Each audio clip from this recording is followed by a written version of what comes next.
Wholesale investing, very different from retail investing. As we were going through, the difference of the two is that retail investing is all about you buying at retail value. Just like buying from a supermarket, buying from the open market, you're at or above market price. And it does go above market price. If everyone's chasing for something, then you're going to actually be willing to bid more than even the list price. We see that happen in hot property markets where people are bidding more than the asking price. And we're seeing this when people have no access to anything other than the market. Wholesale value is below market price, right? You're always getting a below market price, either because you're coming in with a bigger investment size or you're coming in as a result of being on the inside. Once you're doing it at market price, which is what we call a retail investor, you have no access with small investments, right? You have only access to the common market. You have no access other than working alone, and you're an outsider, right, from the whole thing. So it's not about how do you just go out and do the same as everybody else. It's about how do you start thinking differently about the way that you're getting to investments, or more importantly, how do you get with other people who are already thinking differently about it? Because then you're always going to be inside.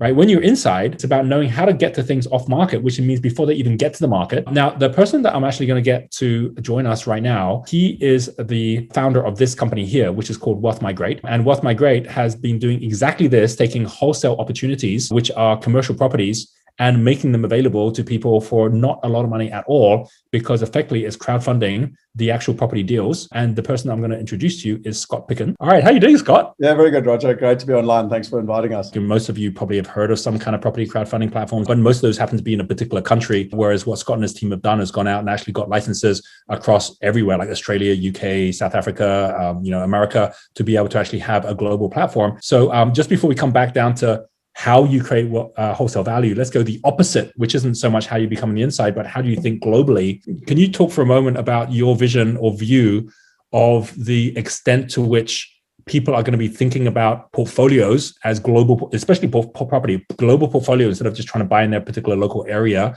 and how you kind of set up Wealth Migrate to be able to support that? In simple terms, Roger, you actually had a slide this morning on mega trends, and you had 75% of the growth is coming from emerging economies. So I've always believed that with Wealth Migrate, it would start with helping people in the emerging world, which is what we've done, invest in the first world. There's three things that they're looking for: wealth protection, a plan B, and peace of mind. Whether they're in India, China, South Africa, Brazil, they all want the same thing. But I also see the technology being the bridge of safety. And with time, and it's starting to happen now, England, Australia, America are starting to go, hang on, we can't get the returns here. The returns are actually in the emerging world, and there'll be the bridge of safety going in both directions. So the vision and the dream was always to have a global platform with trusted local partners. I always believe that real estate is going to be a localized opportunity, but it's really living up to Ray Dalio's philosophy of the number one thing we can do in the current market is diversify across countries, across currencies, across assets. And I would go one further, across partners as well.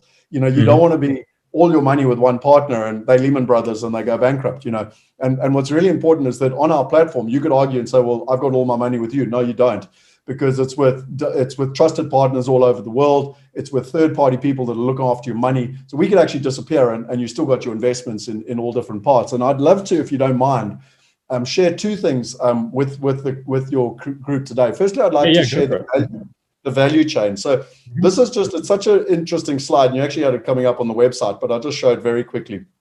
And the value chain of real estate, this is the typical way that you or I would invest in a property. And there's you or me, and we want to invest in a property. There's fees all the way through. There's no trust, no transparency. And in simple terms, there's 16 different middlemen between the investment and the investor. You've got land zoning, then you've got a developer that goes and builds something. You've got an investor. So these are the commercial investors. You've got a fund to a REIT, and then you've got you and I. And in simple terms, the returns are kind of 30% plus for a land investor, about 25% for a developer. A good investor is looking for an IRR of 20%, whereas a fund to a REIT is looking for cash flow of 5 to 8%.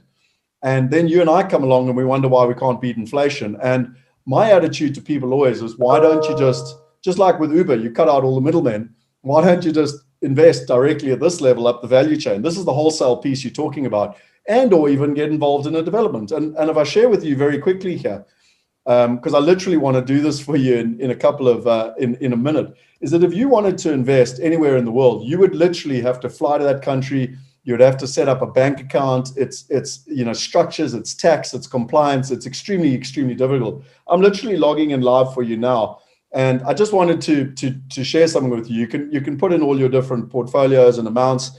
But what I want to do is I'm going to go into my offshore structure. I'm going to go into my real estate. I'm literally going to just choose an investment here. Now, just by the way, this investment is a Portuguese development with one of the top developers, both out of Europe and out of South Africa. And I can go read all about it. I'm not going to bore you with all the details here, but I want to invest in this deal from $100. Okay. I can actually do it from 97, but I like to just keep my math simple. So I go in, I literally tick on the thing. Obviously, I go and read all the subscription agreements. I literally make an investment. You've just watched me in under a minute invest in Portugal. Okay. And more importantly, I can now go back to my portfolio and I can invest in America, England, Europe, Australia, South Africa, and I can manage everything all in one place, all with my digital wallets and with my different structures. When you set up like a project and the deal opens, roughly what's the period of time before it sells out? If you enjoyed Cashbox and Chad Pope, Cashbox Global and Chad Pope's presentation yesterday, his latest note, and if you don't mind me sharing, again, it's on our platform. If I go here, his note sold out in less than 24 hours. So there's the note he was talking about yesterday. So you opened it yesterday and then it's all sold out already. Chad's got a new note coming. It's literally being loaded in the next 48 hours or so. And again, with the type of returns, they go quickly. So the structured notes go quite a lot quicker than the property deals, the real estate deals. Although saying that, we just got an incredible industrial logistics opportunity in America with Amazon as one of the tenants, logistics. Okay. The problem is we need all the money by next Friday. So what we're realizing is that your wholesale thing, there's one thing I think you're missing on your slide there for wholesale, and that's timing. If you've got money in the bank as an investor, then you get much better deals than if you have to go make a plan, even get a mortgage.